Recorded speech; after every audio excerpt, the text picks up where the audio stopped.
السلام عليكم يا جماعة. أنا اليوم في رحلة خاصة في بلد كبير متنوع وجميل. مرحبا بكم في الجزائر.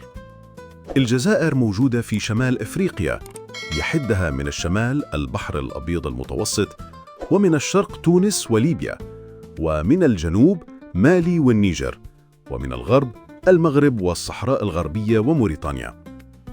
هي أكبر دولة في إفريقيا من حيث المساحة، يعني تخيلوا التنوع الجغرافي فيها رهيب، سواحل، صحاري، جبال، وحتى ثلوج في بعض الفصول.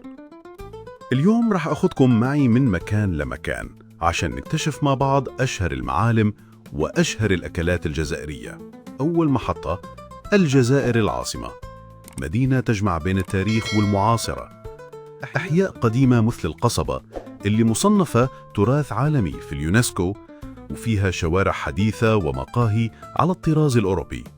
هنا تقدر تشوف العمارة العثمانية جنب الفرنسية ومشاهد البحر على طول الساحل. يلا ننطلق نحو الغرب إلى مدينة وهران، عاصمة الفن والموسيقى.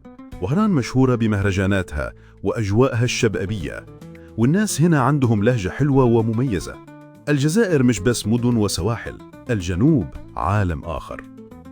وصلنا إلى تمنراست، الصحراء الكبرى، الرمال الذهبية، الكثبان العالية، والسماء الليلية اللي تشوف فيها ملايين النجوم. هنا تحس بروح المغامرة والهدوء في نفس الوقت.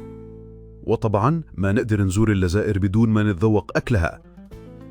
عندك الكسكس، الأكلة التقليدية الشهيرة في كل بيت جزائري، وعندك الشوربة الفريك خصوصاً في رمضان، والمحاجب والشخصوخة في الشرق الجزائري، وحتى الحلويات مثل المقروط والبقلاوة.